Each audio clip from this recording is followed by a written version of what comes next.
अस्सलाम वालेकुम। आज का टॉपिक है नॉन हॉजकिन लिम्फोमा। लिम्फोमा की टाइप है non Hodgkin lymphoma. Non Hodgkin lymphomas वो लिम्फोमास होते हैं जो एक से ज्यादा लिम्फ नोड्स के इन्वॉल्वमेंट करता है, मतलब एक से ज्यादा ग्रुप ऑफ लिम्फ नोड्स की इन्वॉल्वमेंट होती है। लाइक दो से ज्यादा तरह के बॉडी के पार्ट्स के डिफरेंट पार्ट्स के ऊपर लिम्फोमास होंगे, उनकी इन्वॉल्वमेंट होगी। जस्ट समझाने के लिए बता रहा हूँ कि आपके एक्सिलरी लिम्फ नोड्स होंगे, आपके इंग्वाइनल लिम्फ नोड्स हो सकते हैं, सेपरेट टाइप के हो सकते हैं। मतलब एक से ज्यादा ग्रुप ऑफ लिम्फोमास जो होंगे वो इन्वॉल्वमेंट होगी इनके अंदर।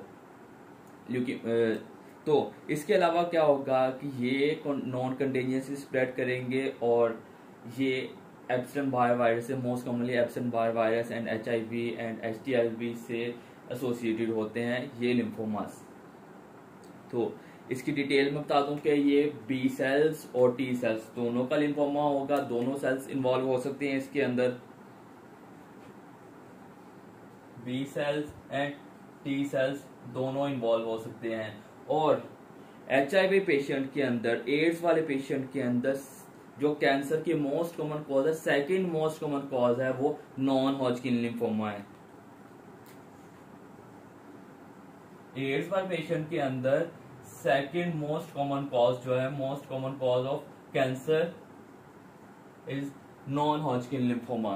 First most common cause of cancer है वो कौन सी है? वो है आपकी कापोसी सार्कोमा। एड्स के पेशेंट के अंदर अगर पूछा जाए तो फर्स्ट मोस्ट कॉमन कॉज है वो आपका कापोसी सार्कोमा है, लेकिन second most common cause of cancer in ads patient is non Hodgkin lymphoma. ये नॉन हॉजकिन लिम्फोमा जो होते हैं वो आपके एक्स्ट्रा नोडल इन्वॉल्वमेंट्स भी होती हैं इसके अंदर, मतलब लिम्फ नोड्स के अलावा दूसरे सिस्टम्स को भी ये अफेक्ट करता है। अब इसकी एक्स्ट्रा नोडल फाइंडिंग्स को स्टडी कर लेते हैं। एक्स्ट्रा नोडल फाइंडिंग जो नोडल फाइंडिंग है उनके बारे में आपको बता देता हूँ कौन कौन से सिस्टम इन्वॉल्व करेगा। तो लिम्फ नोड्स के एक्स्ट्रा नोडल फाइंडिंग्स जो होंगी,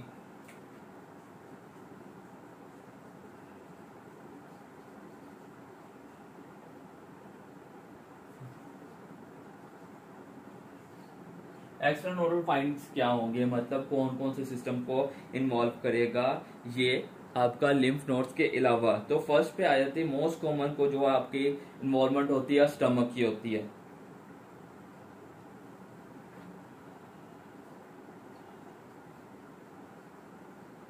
स्टमक में जो हॉजकिन लिम्फोमा को कॉज करता है वो आपका है एच पाइलोरी। एच पाइलोरी की वजह से आपके GIT ट्रैक में मोस्ट कॉमनली स्टमक में नॉन हॉजकिन लिम्फोमा की जो कॉज है वो एच पाइलोरी है। एच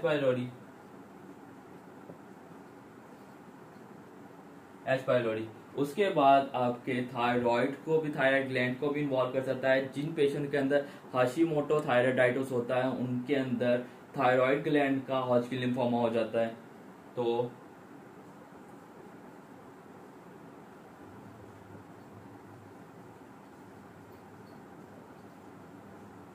हाशिमोटो थायराइडाइटिस वाले पेशेंट्स के अंदर थायराइड का नॉन हॉजकिन लिम्फोमा हो जाएगा।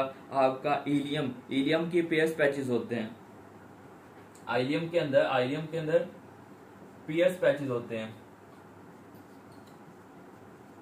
पियर्स पैचेस को इन्वॉल्व करेगा, पियर्स पैचेस का नॉन हॉजकिन लिम्फोमा हो जाएगा। और CNS, एड्स वाले पेशेंट के अंदर कैंसर के अलावा CNS, एड्स वाले पेशेंट के अंदर अगर एड्स का पेशेंट है और उसको नॉन हॉजकिन लिम्फोमा हुआ है तो CNS की इन्वॉल्वमेंट होगी। मतलब CNS के अंदर अगर नॉन हॉजकिन लिम्फोमा हुआ तो पेशेंट को एड्स होगा। एड्स के पेशेंट के अंदर CNS की इन्वॉल्वमेंट होगी। एक्स्ट्रा नोडल फाइंडिंग के अंदर 1, 2 और हाशिमोटो, एड्स एंड ये आपके एक्स्ट्रा नोडल फाइंडिंग्स थी। अब इसके सिम्टम्स बता देता हूँ। सिम्टम्स क्या होंगे? नॉन हॉजकिन लिम्फोमा पेशेंट का पेनलेस लिम्फेडेनोपैथी कॉज करेगा। तो सिम्टम्स में पहली सिम्टम आती है पेनलेस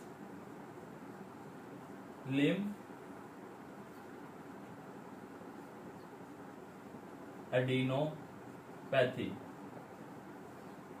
पेनलेस लिम्फेडेनोपैथी होगी। और क्या सिम्टम्स होंगे? नॉन हॉजकिन लिम्फोमास के अंदर आपको 20 सिम्टम्स मिलेंगे।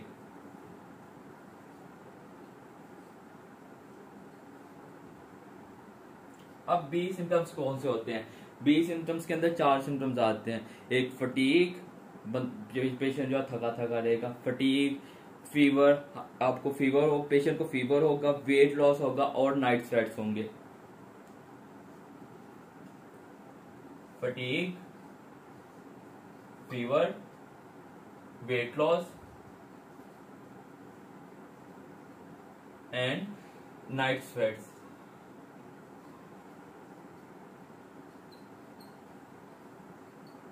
नाइट स्वेट्स बहुत ज्यादा होगा, ज्यादा हैवी नाइट स्वेट्स को कहते हैं ड्रेंचिंग।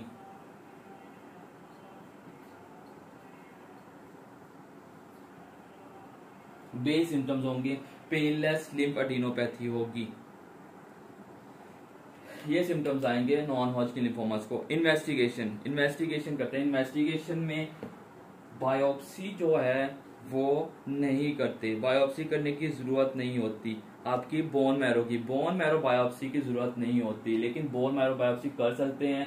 आपको अगर पता करना है, फाइंड करना है, इन्वेस्टिगेट करना है कि कौन से एरिया का इन्वॉल्वमेंट है, कौन से एरिया में आपको लिम्फोमा हुआ है, तो बायोप्सी आप सिर्फ फाइंड करने के लिए कि कहाँ मेटास्टासिस हुआ है, कहाँ कौन कौन से लिम्फ नोड्स के इन्वॉल्वमेंट है, तो जो बोन मैरो की बायोप्सी है। लेकिन इसके अंदर बेस्ट इनिशियली आप आप बायोप्सी करते हैं, लेकिन लिम्फ नोड्स की।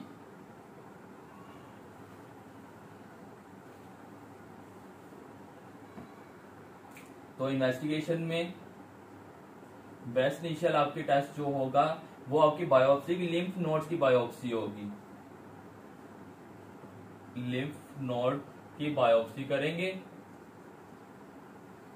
लिम्फ नोड्स की बायोप्सी करेंगे, आपका बेस्ट इनिशियल टेस्ट। इसके अलावा सीबीसी करेंगे। सीबीसी आपकी नॉर्मल आएगी। नॉर्मल इसलिए आएगी कि ये लिम्फ नोड्स के अंदर अराइज हो रहा है, आपके बी सेल्स को इफेक्ट, आपके स्टेम सेल्स का ट्यूमर नहीं है, स्टेम सेल्स को इफेक्ट नहीं करेगा, तो इस वजह से सीबीसी के अंदर नॉर्मल आएगी। और इसके अलावा इन पेशेंट के अंदर एलडीएच एंजाइम, अगर एलडीएच एंजाइम लेवल जो है हाई होगा, तो एलडीएच जितना ज्यादा होगा वो पेशेंट के कंडीशन को उतना ही पुअर प्रोग्नोसिस को शो करेगा। जैसे कि मैंने बताया था कि non Hodgkin lymphoma worse lymphomas होते हैं, इनकी पुअर प्रोग्नोसिस मतलब इनका ट्रीटमेंट, इनकी रिकवरी पुअर होती है, तो इनकी जो प्रोग्नोसिस है डिपेंड करती है एलडीएच के ऊपर। एलडीएच हाई होगा वो इसकी पुअर प्रोग्नोसिस को शो करेगा।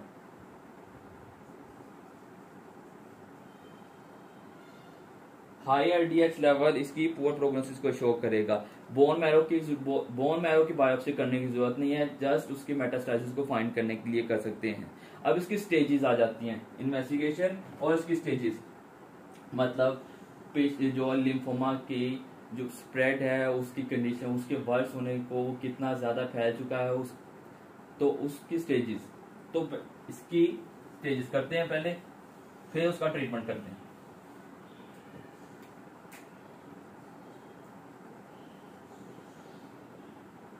स्टेज 1 जो है इसकी, स्टेज 1 के अंदर क्या होगा, सिर्फ एक लिम्फ एडिनोपैथी, जो एक लिम्फ नोड्स का ग्रुप है, single group of lymph nodes involve होगी, जैसे हॉजकिन के अंदर होता है सिंगल ग्रुप ऑफ। तो स्टेज 1 के अंदर क्या होगा, सिंगल ग्रुप ऑफ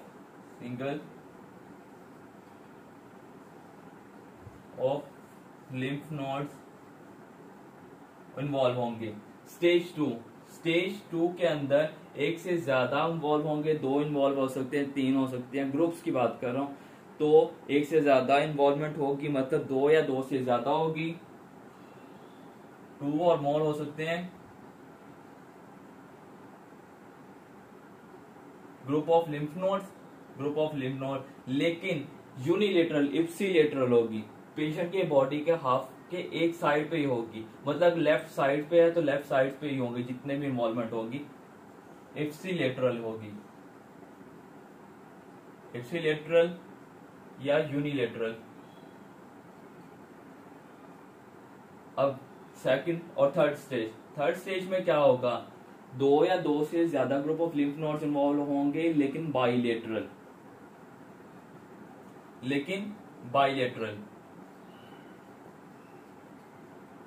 स्टेज 4 के अंदर पूरी की पूरी बॉडी इन्वॉल्व होती है, पूरी बॉडी में मेटास्टाइज हो चुका होता है। अब इसके बाद ट्रीटमेंट, वाइड स्प्रेड इसके अंदर होता है। स्टेज 4 के अंदर वाइड स्प्रेड लिम्फोमास होगा, वाइड स्प्रेड होगा, पूरी बॉडी में स्प्रेड हो जाएगा। ट्रीटमेंट में निमोनिक है एक, आप निमोनिक याद रख लेना, आर चॉप काटने वाला, आर को काटना, ऐसे याद रख लो, आर चॉप। तो ट्रीटमेंट आर चॉप, ये निमोनिक है, निमोनिक याद रख लेना, R4 निमोनिक है ना, तो R4 rituximab, R4 rituximab, C4 cyclophosphamide,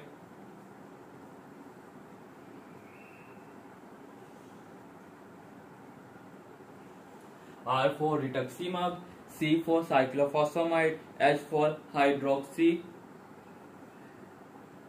hydroxy daunorubicin, H4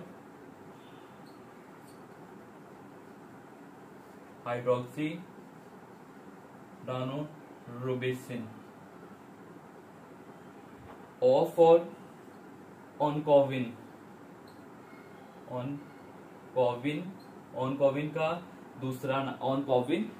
का दूसरा नाम है विनक्रिस्टीन।